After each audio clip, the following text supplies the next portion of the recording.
Nubo. Or Nobo?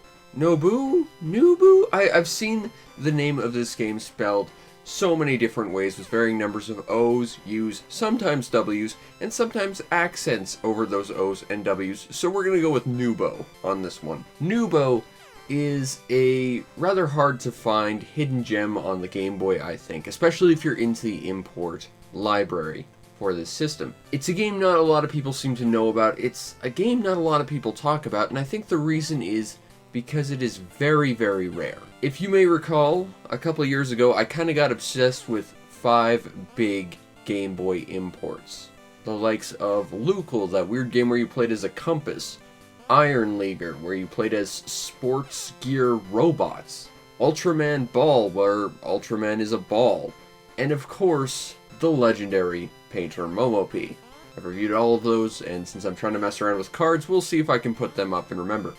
But if not, go check out those videos, because those are some pretty cool games. But Nubo was the magical 5th game I could not get a hold of. Now that has evidently changed. Nubo is sort of like Cool Spot.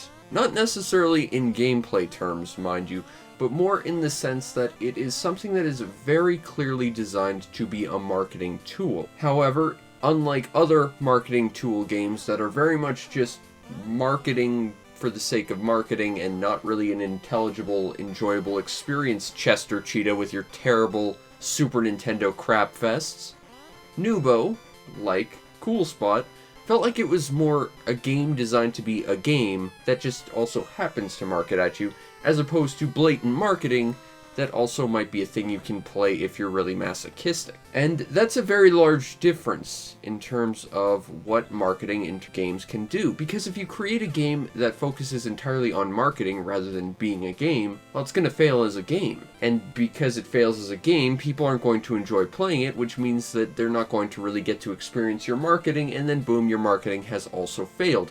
Whereas if you actually make a good, solid game, and then sort of just happen to make it also market at you, then you know, that actually works. Even the most blatant marketing can be enjoyable if it's backed behind a good product. And the fact is, like Cool Spot, Nubo is very much the case. Now, the actual story, I'm not so sure about. It is entirely in Japanese, and while there is a fan translation out there, I'm learning that literally as I'm recording this, so unfortunately I've just got the Japanese version to work with. But that said, Nubo seems to be about this character, I believe he is titularly Nubo, who is running around trying to get to the end of various areas, trying to help everyone along the way. It doesn't seem like an overly complicated plot, but to be fair, it's also not a very overly complicated game. Really, it's a very simplistic game, but I think that works to its advantage. Now, Nubo, as a character, I believe is the mascot of a Japanese wafer company, I think.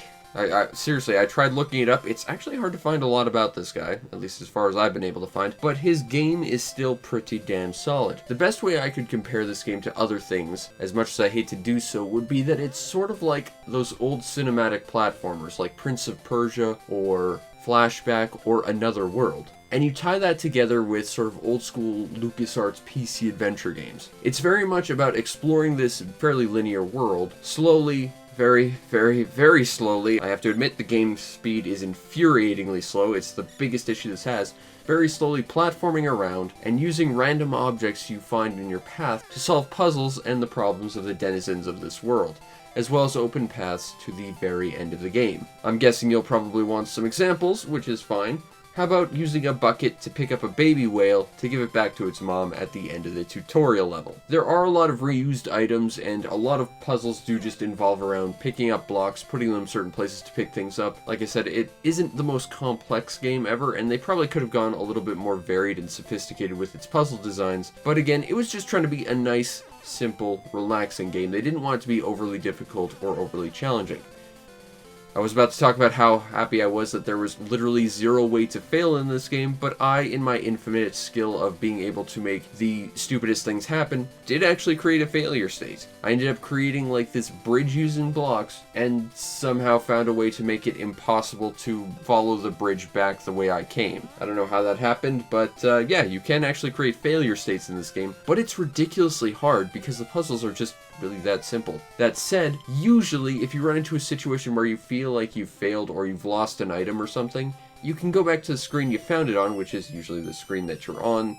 Again, they didn't want you to stray too far from where you started with an item before you used it, and there it is again. And likewise, there aren't a lot of situations that make you backtrack long lengths in order to retrieve an item just in case you did happen to drop it or use it in a place where it didn't work and somehow left it somewhere. They made it very, very easy to go back and collect your lost items if you need them, which is definitely appreciated.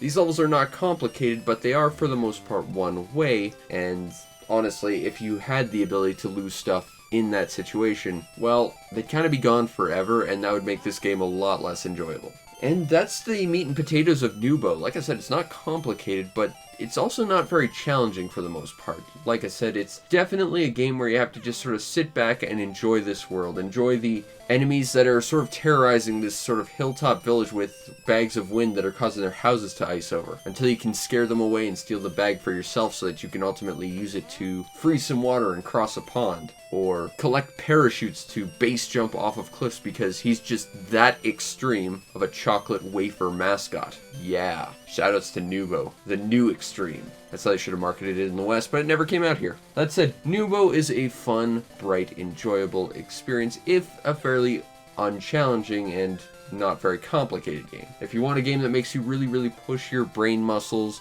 or you want a game that really challenges you and makes you do things perfectly, if you want any sort of challenge whatsoever, you're not going to get it here. This is just a fun, little chill game that is really just about exploring and enjoying the world they set up. And honestly, I think it works to this game's advantage. A lot of other marketing piece games, again, those terrible Chester Cheetah games from what I remember, they tended to be a little bit difficult and really, really finicky. Their hitboxes were a little bit jank.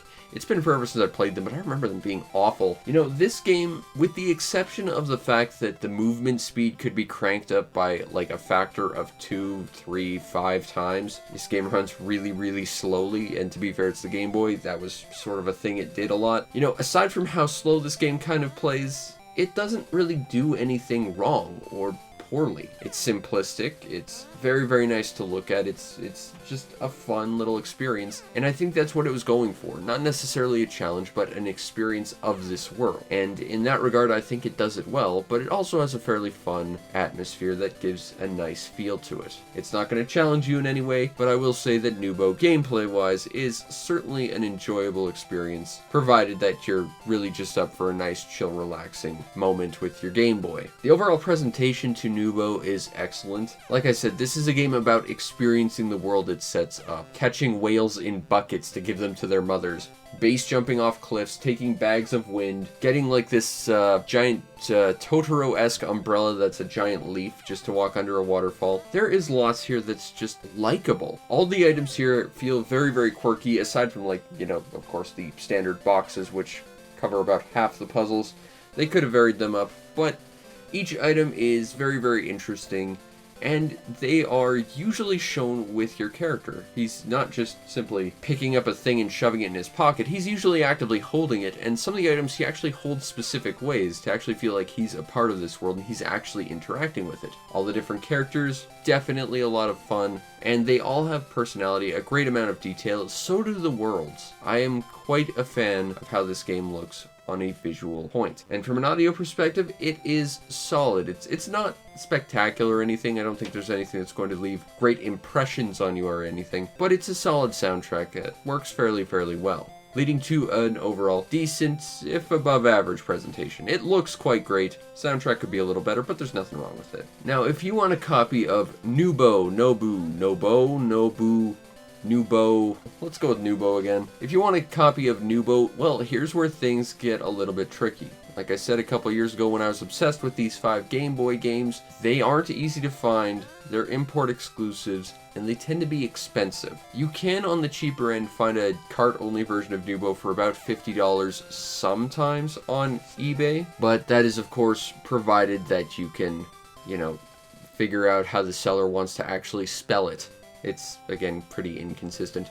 That said, right now on eBay, there are 3 results, 2 at $100 with shipping, and 1 at more than twice that for boxed. I got my copy for $15 or so just because it looked like a dog ate it and no one actually wanted to take a risk on an auction for a cart they couldn't really tell what it was. But I knew this was what it was and I really wanted it. And now my collection of 5 awesome import hidden gems is complete, except for the other 2 games I sidelined just to have 5, so, you know, eventually I'll have to get Tekka Man Blade and the Game Boy version of Lunar Lander, but that's neither here nor there. Overall, Nubo is an excellent game if you can find it and you can comfortably pay what they're asking for, which is not easy, certainly. But if you can, you will find one of the most enjoyable, happy-go-lucky, feel-good games the Game Boy can offer. Seriously, I am really having trouble thinking of other games that are just this chill, relaxing, and kind of cutesy, honestly. But I think that Nobo or Nubo, or however you want to pronounce it, is definitely one to look out for, especially if you're importing for this awesome little wonder handheld,